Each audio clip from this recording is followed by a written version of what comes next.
जब हम इन गुलामी के शब्दों को हटाएंगे तो स्वदेशी का भाव आएगा, कर्तव्य का बोध होगा उसमें। मुझे लगता है इसके ऊपर चिंतन करना चाहिए। तो गुलामी की पुलिस व्यवस्था जो आज भी चल रही है, आपको जान के आश्चर्य होगा 1861 में हमारे पूर्वजों को पीटने के लिए कानून बना था, इसका देखिए पुलिस एक्ट। इसी पुलिस एक्ट का उपयोग करके जलियांवाला बाग में गोली चलाई गई थी। इसी पुलिस एक्ट का उपयोग करके लाल बाल पाल को लाठियों से पीटा गया था। इसी कानून का उपयोग करके भगत सिंह, सुखदेव और राजगुरु को फांसी दी गई थी। यह कानून बनाया ही गया था भारत को गुलाम बनाए रखने के लिए, और यह कानून आज भी चल रहा है। आज तक हमने इस कानून को बदल के अपना खुद का एक कानून नहीं बनाया। भारत में जब देश आजाद हो जाते हैं तो क्या करते हैं? गुलामी के निशान मिटाते हैं। हमारे देश में गुलामी के निशान को बरकरार कर रखने के लिए 1858 में कानून बनाया गया। इसका नाम है एंशिएंट मॉन्यूमेंट एक्ट। ये कानून के कारण औरंगजेब की कब्र पे 4 सिपाही 24 घंटे ड्यूटी करते हैं। औरंगजेब की कब्र पे, यहां देखो कितने टैक्स पेयर बैठे हुए हैं, मुझे दिख रहे हैं बहुत सारे टैक्स पेयर।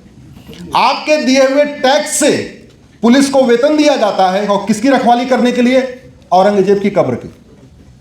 और क्यों की जा रही है? यह कानून कह रहा है। कुछ दिन पहले एक जूता फेंका गया था सुप्रीम कोर्ट में, फेंका गया था ना, उस जूते की चर्चा खूब हुई। जूता ठीक फेंका, गलत फेंका, इसकी खूब चर्चा हुई। उस जूते के पीछे जो कानून खड़ा था वो ये कानून था।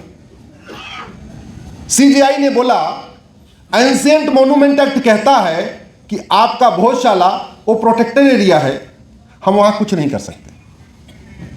राजेश किशोर जी को गुस्सा आया, आओ ने देखा ताव, निकाला अपना जूता फेंक दिया। बुजुर्ग आदमी है, कोई हाइपर टेंस्ड आदमी नहीं है, बाल बच्चे वाले नाती पोते वाले आदमी है, एमएससी गोल्ड मेडलिस्ट। एमएससी करने के बाद उन्होंने फिर अपना एलएलबी वगैरह किया, लेकिन पता नहीं उनकी भावना कैसे भड़क गई तो उन्होंने उठा के जूता फेंक दिया। अब तो 75 के पूरे हो गए, वो संन्यास आश्रम में जाने वाले हैं, वानप्रस्थ भी उनका पूरा हो चुका है। लेकिन उसके पीछे कौन था? ये कानून था। मैं इस कानून को मैंने चैलेंज किया हुआ है कि भाई गुलामी के निशान मिटने चाहिए। हमारी सरकार गुलामी के निशान मिटाने के लिए बनी है, गुलामी के निशान को बरकरार रखने के लिए थोड़ी कानून बन सकता है। एक और कानून बना 1991 में, प्लेस ऑफ वर्शिप एक्ट। यह कहता है कि बाबर, हुमायूं, तुगलक, गजनी, गोरी ने जो काम किया सब ठीक है। अगर उन्होंने भोजशाला तोड़ी तो ठीक है, तोड़ दिया तो तोड़ दिए। दुनिया के किसी भी देश में जब देश आजाद होता है तो कभी भी गुलामी के निशान को, मतलब इल्लीगल काम को लीगलाइज नहीं करता। हमारे देश में बाबर, हुमायूं, तुगलक के इल्लीगल काम को लीगलाइज करने के लिए कानून बना है। तो ना हमने शिक्षा व्यवस्था बदली, ना हमने चिकित्सा व्यवस्था की अजब कहानी है। देखिए 1954 का ड्रग एंड मैजिक एक्ट है। यह कानून बनाया था अंग्रेजों ने पहले 1940 में, बाद में इसको नेहरू जी ने कॉपी पेस्ट मार के इसका 1954 कर दिया। यह कानून बनाया किस लिए था? हमारी योग, आयुर्वेद, नेचुरोपैथी को खत्म करने के लिए। क्यों, क्या किया उन्होंने कानून में? उन्होंने ये देखा कि अच्छा ये बताओ ये इनके क्या क्या इलाज है, और जिसका इलाज इनके पास है उसका इलाज हमारे पास है कि नहीं। उस समय 55 ऐसी बीमारियां थी जिनका इलाज योग, आयुर्वेद, नेचुरोपैथी में था, एलोपैथ में था ही नहीं। तो उन्होंने कानून बना दिया कि इन 55 बीमारियों का इलाज करने का कोई दावा नहीं करेगा। मतलब जिन बीमारियों का इलाज चरक संहिता में लिखा है, सुश्रुत संहिता में लिखा है, महर्षि वाग्भट ने लिखा है, महर्षि शारंगधर ने लिखा है, महर्षि भावप्रकाश ने लिखा है, उन बीमारियों का इलाज इलाज की गारंटी का कोई वादा नहीं करेगा, और वादा करेगा तो 3 साल की सजा होगी। यह कानून बनाया था अंग्रेजों ने, और हमारे वाले अंग्रेजों ने भी उस कानून को बदला नहीं, कॉपी पेस्ट मार दिया। दुर्भाग्यवश यह कानून आज भी चल रहा है। मतलब इसमें लिखा हुआ है अंधापन, कैंसर, मोतियाबिंद, बहरापन, माहवारी, प्रोस्टेट ग्लैंड, बुखार, मिर्गी, स्टोन, ग्लूकोमा, दिल की बीमारी, ब्लड प्रेशर, हिस्टीरिया, कोढ़, मोटापा, लकवा, न्यूमोनिया, नपुंसकता, बाजपन, टीबी, ट्यूमर, अल्सर, ऐसी बीमारियों का इलाज भगवान महर्षि चरस लिख के गए हुए, लेकिन हम उसका दावा नहीं कर सकते। तो ये भारत की चिकित्सा व्यवस्था को बर्बाद करने के लिए कानून बनाया। भारत की शिक्षा को बर्बाद करने के लिए मैकाले ने कानून बनाया, भारत की चिकित्सा को बर्बाद करने के लिए हमारे वाले मैकाले ने कानून बनाया। सबसे इंटरेस्टिंग तो हुआ 2012 में राइट टू एजुकेशन बना, तो ये हुआ सब पे लागू होगा। All India Muslim personal law board ने कहा नहीं, हम मदरसों को फॉलो नहीं करेंगे। 2012 में अमेंडमेंट कर दिया गया। अमेंडमेंट करके मदरसों को इसके दायरे से बाहर निकाल दिया गया। नतीजा क्या होगा? मदरसे में कौन पढ़ता है सरकार को नहीं पता, मदरसे में कौन सी किताब पढ़ाई जाती है सरकार को नहीं पता, पढ़ने वाला कौन, पढ़ाने वाला कौन, फंडिंग करने वाला कौन, सरकार इस पर ऑडिट ही नहीं कर सकती। और ये व्यवस्था आज भी चल रही है। तो इसको हमने चैलेंज किया। सबसे दुखद हुआ 1992 में। इस देश का विभाजन किस आधार पर हुआ था? जोर से बोलिए जरा। मजहब के आधार पर। धर्म कभी विभाजन नहीं करा था। विभाजन कौन करा था? जोर से बोलिए जरा। जो एकेडमिक लोग हैं जिनको इंटरेस्ट हो पढ़ने को, उसमें गूगल करिएगा रिलीजन धर्म अश्विनी उपाध्याय। एक मेरी PIL चल रही है जिसमें मैंने धर्म और रिलीजन के 25 अंतर बताए हैं और केंद्र सरकार के शिक्षा मंत्रालय को नोटिस जारी हुआ है। मैंने इसमें मांग किया है कि प्राइमरी के स्कूल में धर्म और रिलीजन का अंतर बताया जाए, क्योंकि CBSE बोर्ड वाले, ICSE बोर्ड वाले धर्म को रिलीजन, रिलीजन को धर्म बता रहे हैं। इस हाल में बहुत सारे बैठे लोग यही सोच रहे होंगे धर्म रिलीजन होता है, रिलीजन धर्म होता है, धर्म मजहब है, मजहब नहीं। धर्म और रिलीजन में जमीन आसमान का अंतर होता है। धर्म और मजहब में जमीन आसमान का अंतर है। धर्म जोड़ता है और मजहब तोड़ता है। जोर से बोलिए, धर्म जोड़ता है और मजहब तोड़ता है। यस। धर्म वसुधैव कुटुंबकम सिखाता है, धर्म नारी तू नारायणी सिखाता है, धर्म यत्र नरस्तु पूज्यते रमन्ते तत्र देवता सिखाता है, धर्म सर्वे भवन सुखिनः सिखाता है, धर्म सर्व मंगल मांगल्य सिखाता है, धर्म हर चीज यूनिवर्सल सिखाता है। Universal equality, universal justice, universal liberty, fraternity, liberty of thought, liberty of belief, liberty of faith, liberty of worship. धर्म आपको स्वतंत्रता देता है और मजहब आपको मानसिक रूप से गुलाम बनाता है। सबसे बड़ा अंतर यह है। आपका अगर आप सनातन धर्म में हैं, आप कुछ भी करिए, आस्तिक हैं, नास्तिक हैं, शैव हैं, वैष्णव हैं, पूजा करते हैं, नहीं करते हैं, व्रत रखते हैं, नहीं रखते हैं, दीपावली मनाते हैं, नहीं मनाते हैं, सब आप स्वतंत्र हैं। जो करना आपको कोई आके पीटेगा पाटेगा नहीं। आप अगर मजहबी हो गए, किसी भी विदेशी मजहब में चले गए, फिर आपके लिए बाउंडेशन है, आपको ये काम करना ही है, ये काम करना ही है, और दिन में 5 बार डराया जाएगा। ये काम नहीं किया तो सीधे कहां जाओगे? आज तक कभी सनातन धर्म में बताया हो, किसी ने बोला हो कि राम की पूजा नहीं करोगे तो नरक में जाओगे, कृष्ण की पूजा नहीं करोगे तो नरक में जाओगे, विष्णु की पूजा नहीं करोगे तो नरक में जाओगे? किसी ने बताया क्या? ऐसी व्यवस्था ही नहीं। ये धर्म है। धर्म आपको स्वतंत्रता देता है। धर्म आपको लिखने की स्वतंत्रता देता है, सोचने की स्वतंत्रता देता है, मेकअप की स्वतंत्रता देता है, भोजन की स्वतंत्रता देता है, वस्त्र की स्वतंत्रता देता है, जीवन का स्वतंत्रता देता है, रहने की स्वतंत्रता देता है। मजहब आपको न सोचने की स्वतंत्रता, न लिखने की स्वतंत्रता, न शास्त्रार्थ की कोई स्वतंत्रता नहीं देता। दुर्भाग्यवश चूंकि हम मॉन्टेसरी मिशनरी एजुकेशन सिस्टम लेके बैठे हुए हैं, तो आज तक हमारी युवा पीढ़ी को धर्म और रिलीजन का अंतर नहीं पता। और सबसे बड़ी बात ये, अंग्रेज यहाँ पे 1000 मॉन्टेसरी स्कूल खोल के गए थे और ये संविधान लागू होने के बाद 4 लाख मिशनरी स्कूल खोल गए। मुगल यहाँ 1000 मदरसा खोल के गए थे और संविधान लागू होने के बाद लगभग 4 लाख मदरसा और खुल गए। और आपको जान के आश्चर्य होगा, भारत के संविधान में मदरसा शब्द कहीं है ही नहीं है। भारत के संविधान में अगर कोई मुझे एक बार मदरसा शब्द दिखा दे, मैं आजीवन वकालत छोड़ दूंगा और आजीवन सार्वजनिक जीवन से बाहर निकल जाऊंगा। है ही नहीं है। गलत व्याख्या हो रही है। आर्टिकल 30 की गलत व्याख्या, आर्टिकल 25 की गलत व्याख्या। संविधान सच बोलने की स्वतंत्रता देता है कि झूठ बोलने की? जरा जोर से बोलिए जरा। और सुबह से लेकर शाम तक संविधान की बात करने वाले नेता सच बोलते हैं कि झूठ बोलते हैं? जोर से बोलिए जरा। संविधान वस्त्र पहनने की स्वतंत्रता देता है, नग्न होने की स्वतंत्रता? जोर से बोलिए जरा। संविधान संस्कृति की स्वतंत्रता देता है, अश्लीलता की? जोर से बोलिए जरा। वैसे संविधान धर्म पालन की स्वतंत्रता देता है, धर्मांतरण की नहीं।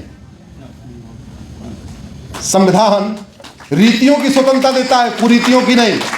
संविधान प्रथाओं की स्वतंत्रता देता है, कुप्रथाओं की नहीं। लेकिन आर्टिकल 25 से लेकर आर्टिकल 30 तक हमारे माननीय सुप्रीम कोर्ट के जजों ने ऐसी ऐसी व्याख्या कर दिया, और उसमें उनकी गलती नहीं है। गलती उनके बाप दादा की है। क्योंकि जो पहले अंग्रेजों के जमाने में बैरिस्टर थे, जो कॉन्वेंट स्कूल में पढ़े, वो बैरिस्टर बन गए। तो वो बैरिस्टर बन गए, तो जब भारत आजाद हुआ तो वो जज हो गए।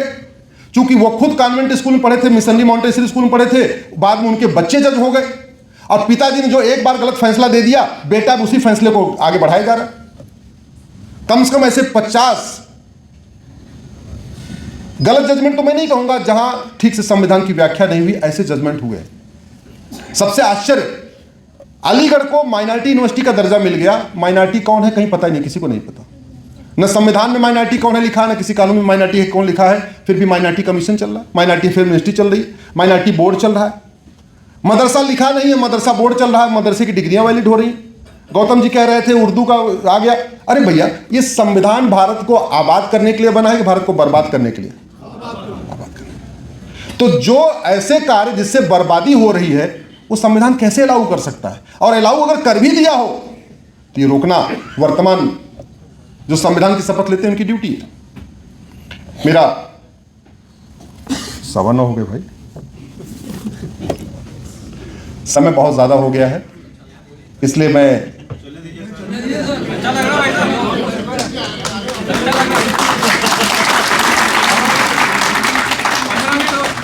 भोजन की व्यवस्था सबकी है ना, क्योंकि यहाँ बहनें बैठी हैं, पता चला घर जाके बनाना पड़ा तो बहुत दिक्कत हो जाएगी।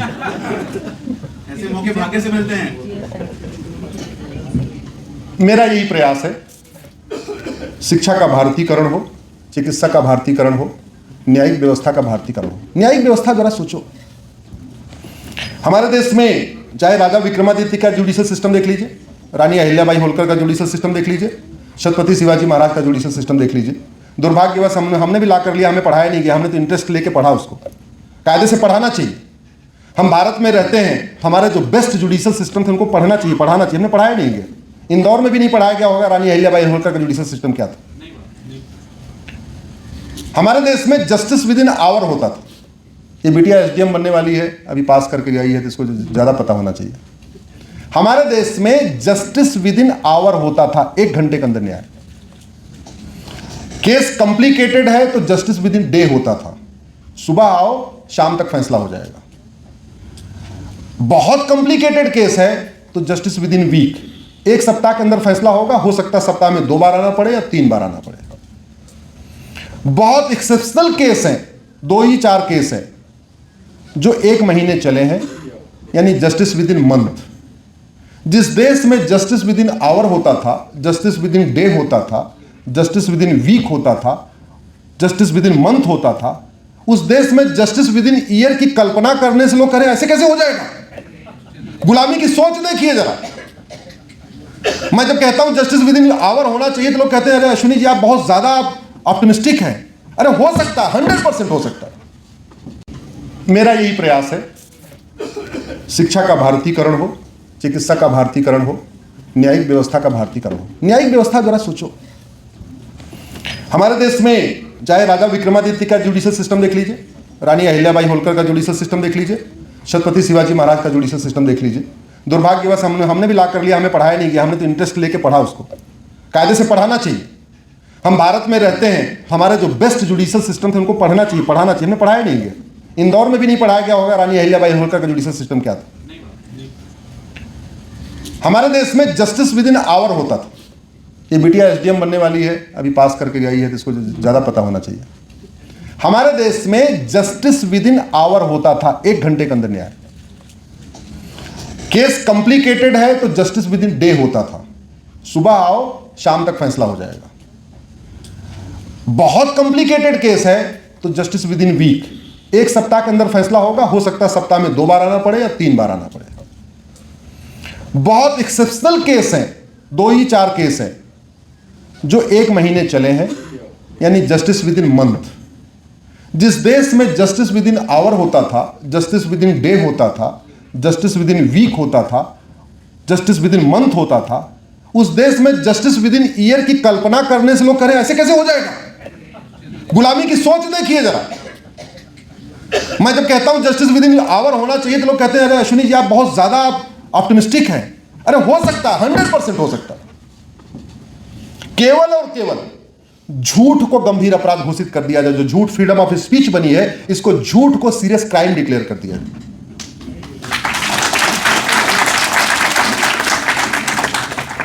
झूठ अपराध का मतलब झूठी शिकायत गंभीर अपराध, आपके फर्जी आधे केस खत्म।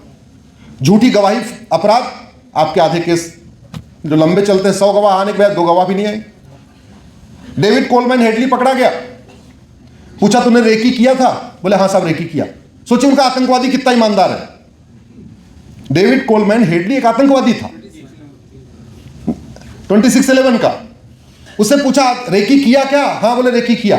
जानते हैं क्यों? उसके वकील ने बताया था कि देख भाई रेकी करने की सजा अमेरिकन लॉ में 10 साल है, लेकिन झूठ बोलने की सजा 10 से 20 साल है।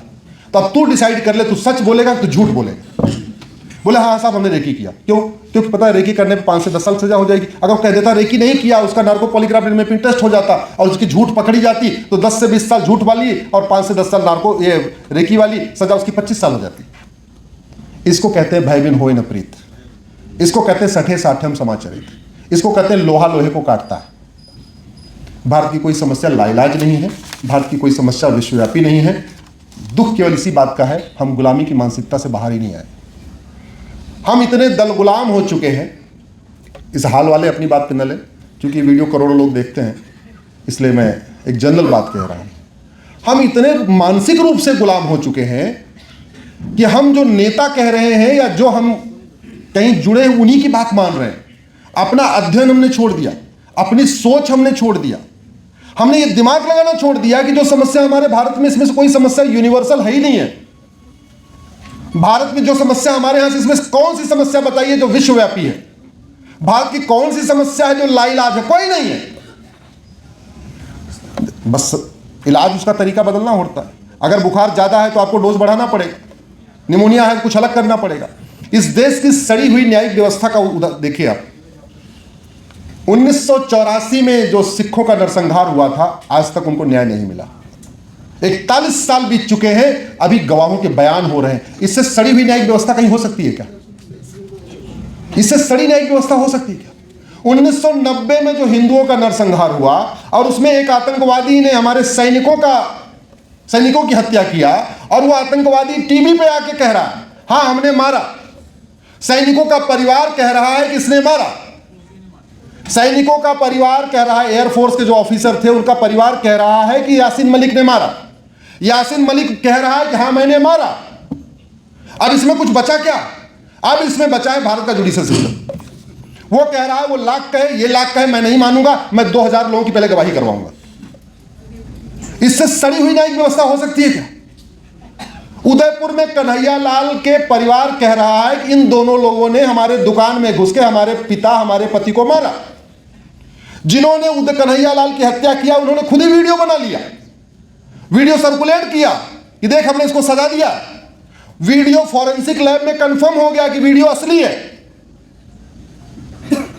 फांसी हो गई क्या? जोर से बोलिए जरा। उनकी 100% प्रॉपर्टी जब्त हुई क्या? उनकी नागरिकता खत्म हुई क्या? कुछ नहीं हुआ। उनका नार्को पॉलीग्राफ में टेस्ट हुआ क्या? और उसका इन्वेस्टिगेशन कोई सिंपल पुलिस नहीं कर रही है, देश की सबसे एक्सपर्ट एजेंसी एनआईए कर रही है। और 106 गवाहों की लिस्ट दे रखी है। अरे चंद्रमा पे जा रहे हैं, मंगल पे जा रहे हैं, सूर्ययान बना रहे हैं, मंगलयान बना रहे हैं, अग्नियान बना रहे हैं, ब्रह्मोस बना रहे हैं, राफेल खरीद लिया। हर जगह एडवांस। जहां 2 लेन की सड़क थी वहां 8 लेन की सड़क बन गई। जहां पे रेलवे स्टेशन नहीं था वहां एयरपोर्ट बन गया। तो ये जुडिशियल सिस्टम में इतना पिछड़ापन क्यों? हाँ। मेरी कोशिश यही है कि भारत का जुडिशियल सिस्टम बदले।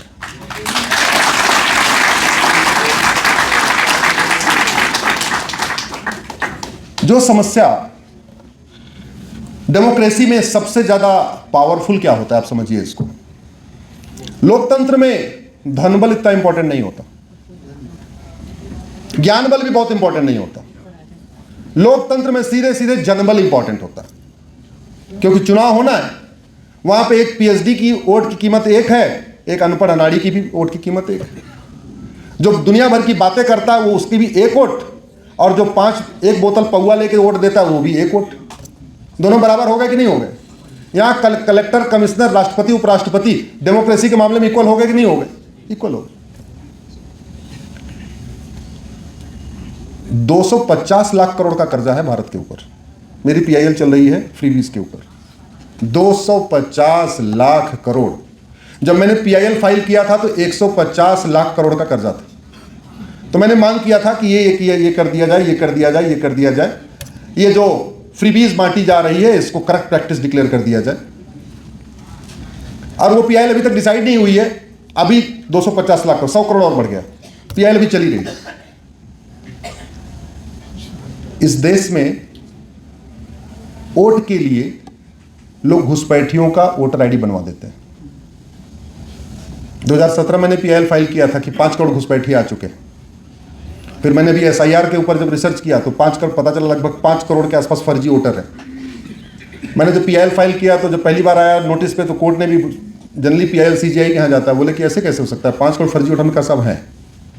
मैंने आंकड़े दिए थे, मैंने बिहार का 25 लाख का आंकड़ा दिया था। SIR हुआ तो कितने मिले? 65 लाख। अब मुझे समझ में आ रहा है मैंने 5 करोड़ कम दिए थे तो करीब 7-8 करोड़ होने वाले। बंगाल में मेरा अनुमान था 50 लाख होंगे। आप पता चला एक दिन इलेक्शन कमीशन वाले बता रहे वहां 1 करोड़ निकलने वाले। 1 करोड़।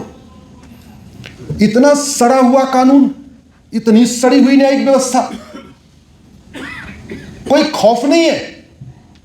पार्षद प्रधान बनने के लिए लोग आधार बनवा रहे हैं, जैसे उसका आधार बनता है वो 2000 रुपए दे के राशन कार्ड बनवा लेता है, जैसे 2 डॉक्यूमेंट होता है वो फिर 2000 रुपए दे के बर्थ सर्टिफिकेट बनवा लेता है, फिर उसके बाद 3 डॉक्यूमेंट हो गया, RTO ऑफिस के दलाल को पकड़ता है, 3-4 हजार रुपए देता है, ड्राइविंग लाइसेंस बनवा लेता है। कुल मिला के 12 से 15 हजार रुपए में पाकिस्तानी, अफगानिस्तानी, रोहिंग्या, बांग्लादेशी, कुकी भारतीय बन जा रहे हैं। और वो इलेक्शन डिसाइड कर रहे हैं, वो डिसाइड कर रहे हैं किसकी वोट कौन जीतेगा, कौन हारेगा। अगर 65 लाख वोट नहीं कटा होता बिहार में तो चुनाव परिणाम कुछ और होता।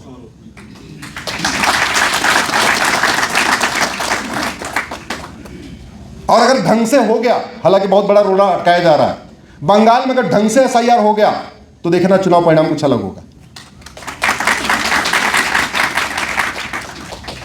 ऐसे विषयों को दुनिया के कई देशों में फेक डॉक्यूमेंट बनाना और बनवाना सबसे जघन्य अपराध होता है।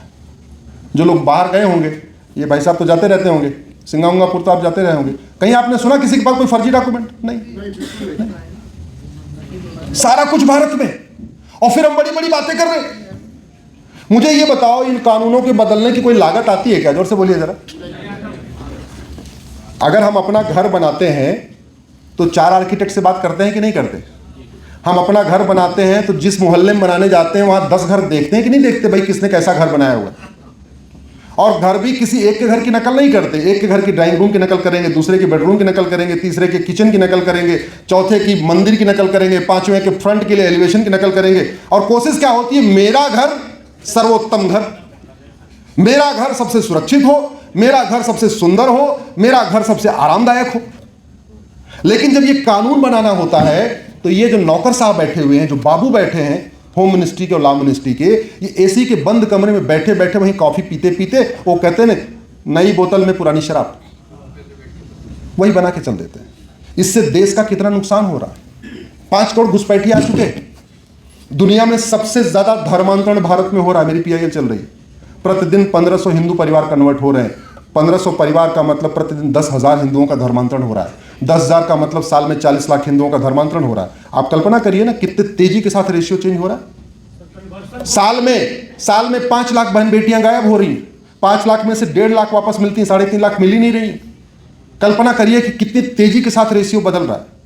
5 करोड़ घुसपैठिए आके बैठे हुए हैं, और किसी भी आप घुसपैठियों के झुग्गी में चले जाइए, 10 से 20 बच्चे। यहां बैठा कोई एक व्यक्ति बताइए जिसके 5 से ज्यादा बच्चे, जरा हाथ उठाइए भैया, है कोई? 5 से ज्यादा वाला कोई है क्या? 3 वाला भी नहीं। लो कर लो बात। अच्छा, ये विधायक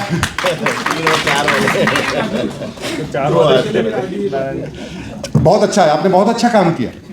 लेकिन और आपको नहीं, मैं तो बहन जी को प्रणाम करता हूं। मुझे ये बताओ, इन कानूनों के बदलने की कोई लागत आती है क्या? जोर से बोलिए जरा। अगर हम अपना घर बनाते हैं तो 4 आर्किटेक्ट से बात करते हैं कि नहीं करते? हम अपना घर बनाते हैं तो जिस मोहल्ले में बनाने जाते हैं वहां 10 घर देखते हैं कि नहीं देखते, भाई किसने कैसा घर बनाया हुआ है। और घर भी किसी एक के घर की नकल नहीं करते। एक के घर की ड्राइंग रूम की नकल करेंगे, दूसरे के बेडरूम की नकल करेंगे, तीसरे के किचन की नकल करेंगे, चौथे की मंदिर की नकल करेंगे, 5वें के फ्रंट के लिए एलिवेशन की नकल करेंगे। और कोशिश क्या होती है? मेरा घर सर्वोत्तम घर, मेरा घर सबसे सुरक्षित हो, मेरा घर सबसे सुंदर हो, मेरा घर सबसे आरामदायक हो। लेकिन जब ये कानून बनाना होता है तो ये जो नौकर साहब बैठे हुए हैं, जो बाबू बैठे हैं होम मिनिस्ट्री के और लॉ मिनिस्ट्री के, ये AC के बंद कमरे में बैठे बैठे वहीं कॉफी पीते पीते वो कहते हैं नई बोतल में पुरानी शराब, वही बना के चल देते हैं। इससे देश का कितना नुकसान हो रहा है। 5 करोड़ घुसपैठिए आ चुके हैं। दुनिया में सबसे ज्यादा धर्मांतरण भारत में हो रहा है। मेरी PIL चल रही है, प्रतिदिन 1500 हिंदू परिवार कन्वर्ट हो रहे हैं। 1500 परिवार का मतलब प्रतिदिन 10,000 हिंदुओं का धर्मांतरण हो रहा है। 10,000 का मतलब साल में 40 लाख हिंदुओं का धर्मांतरण हो रहा है। आप कल्पना करिए ना कितने तेजी के साथ रेशियो चेंज हो रहा है। साल में 5 लाख बहन बेटियां गायब हो रही हैं। 5 लाख में से 1.5 लाख वापस मिलती हैं, 3.5 लाख मिल ही नहीं रही। कल्पना करिए कि कितनी तेजी के साथ रेशियो बदल रहा है। 5 करोड़ घुसपैठी आके बैठे हुए हैं, और किसी भी आप घुसपैठियों के झुग्गी में चले जाइए, 10 से 20 बच्चे। यहां बैठा कोई एक व्यक्ति बताइए जिसके 5 से ज्यादा बच्चे, जरा हाथ उठाइए भैया, है कोई? 5 से ज्यादा वाला कोई है क्या? 3 वाला भी नहीं। लो कर लो बात। अच्छा, ये विधायक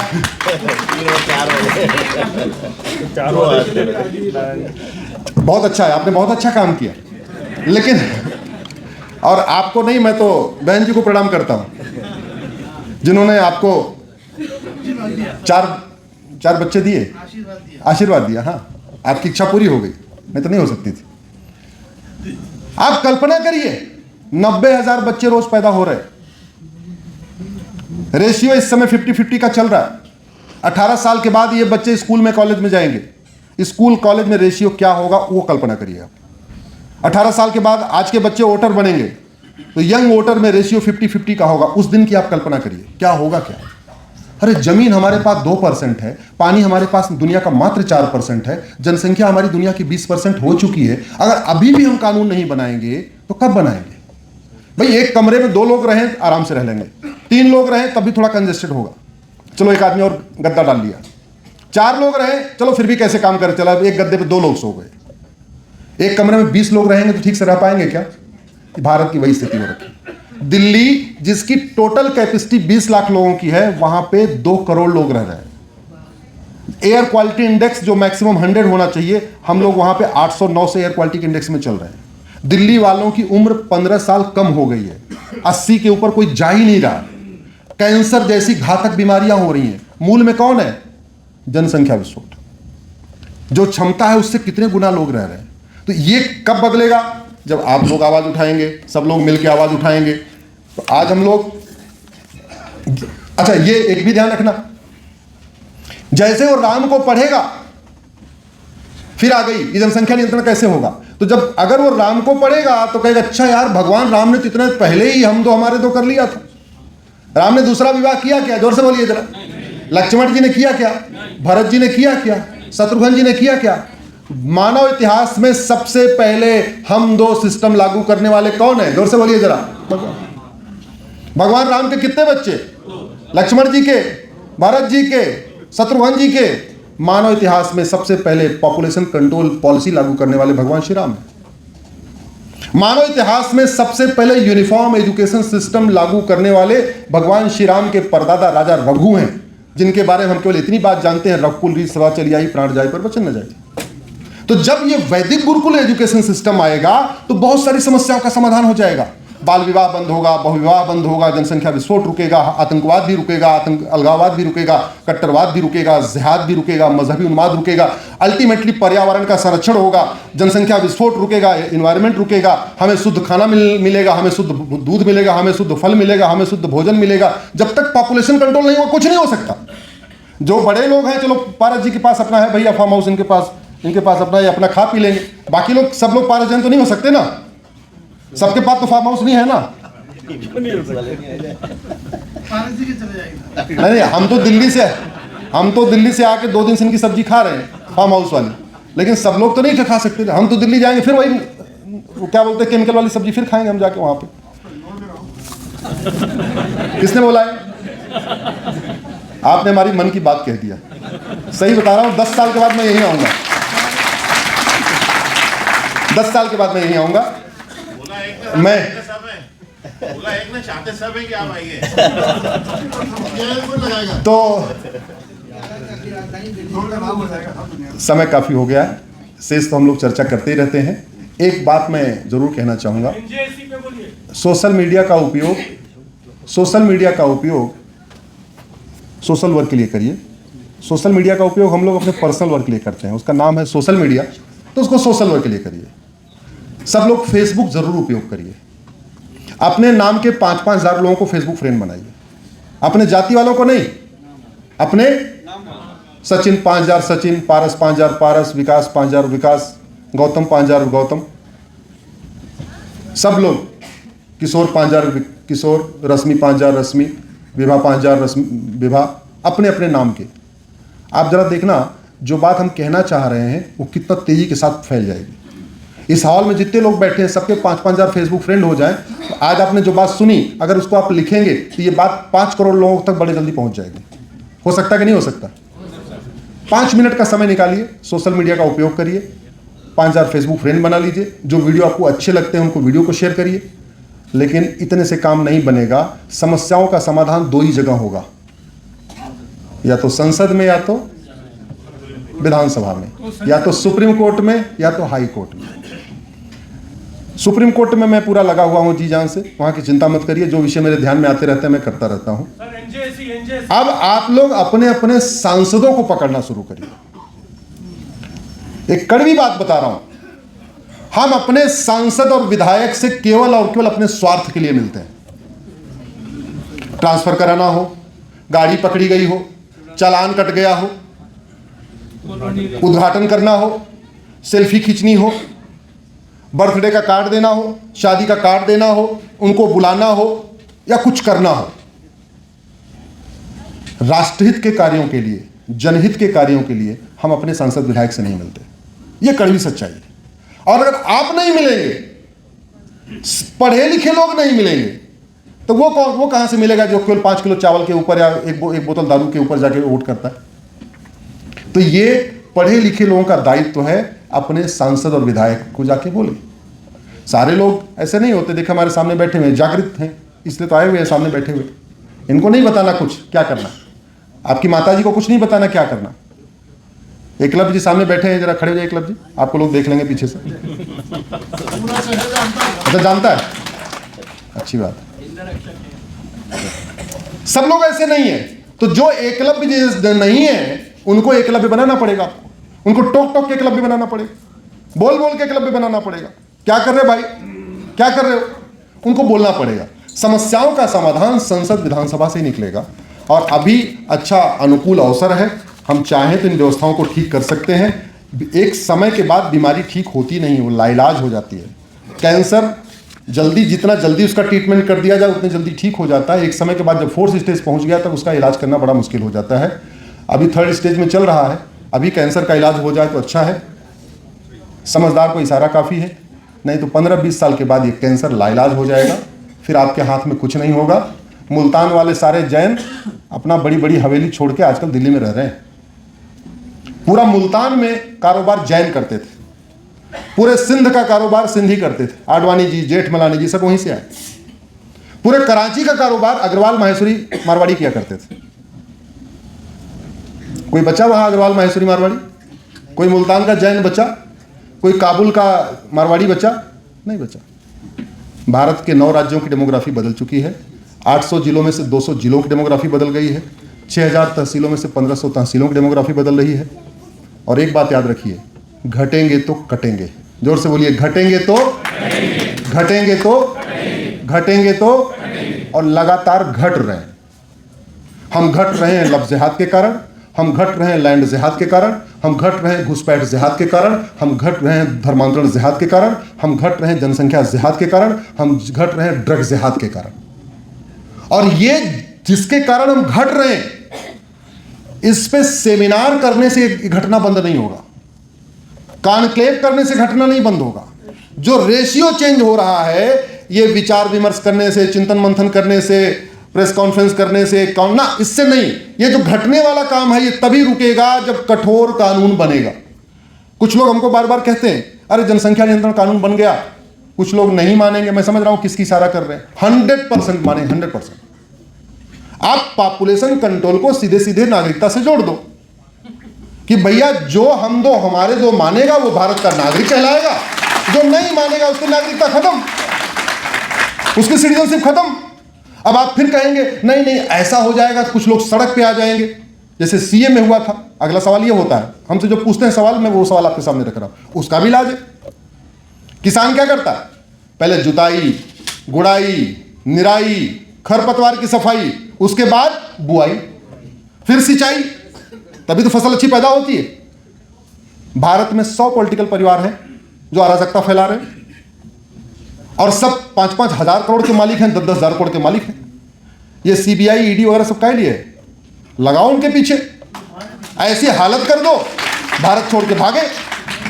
प्रॉपर्टी को आधार से लिंक करो, भ्रष्टाचारियों को फांसी देने के लिए कानून बनाओ। चीन में है ना, चीन के कृषि मंत्री को कुछ दिन पहले फांसी हुई, 2 साल पहले चीन के कानून मंत्री को फांसी हुई, अभी पिछले साल चीन के कंपनी के जीएम को फांसी हुई। चीन में करप्शन पे केवल और केवल फांसी है, दूसरी कोई सजा ही नहीं है। सिंगापुर में ड्रग में केवल और केवल फांसी है, आजीवन कारावास ही नहीं है। तो दुनिया के कई देशों ने कई बीमारियों को रोक के दिखाया है। अब यह भी मत कहना कि आप जापान से तुलना कर रहे हैं, हम तो चीन से तुलना कर रहे हैं। चीन हमसे 3 गुना ज्यादा है, अगर वो सब चीजों को ठीक कर सकता, हम क्यों नहीं कर सकते? और कुछ दिन पहले तक तो चीन पॉपुलेशन हमसे ज्यादा है, अब हम थोड़ा ज्यादा हो गए। तो पॉपुलेशन में चीन हमारे बराबर, जन एरिया में चीन हमसे 3 गुना ज्यादा। अगर वो घुसपैठ रोक सकता है, वो धर्मांतरण रोक सकता है, वो लव जिहाद रोक सकता है, वो लैंड जिहाद रोक सकता है, वो जो डेमोग्राफी का चेंज रोक सकता है, हम क्यों नहीं रोक सकते? लेकिन रुकने का मैंने बता दिया, अंतिम समाधान केवल और केवल चीजें रुकेंगी संसद से, बातें करने से, भाषण देने से, अच्छी बातें करने से, मंदिर बनवाने से, मंदिर में जाने से कुछ नहीं होगा। समाधान ये जिसके कारण हम घट रहे हैं वो तभी रुकेगा जब कानून बनेगा। बहुत बहुत धन्यवाद, बहुत बहुत आभार।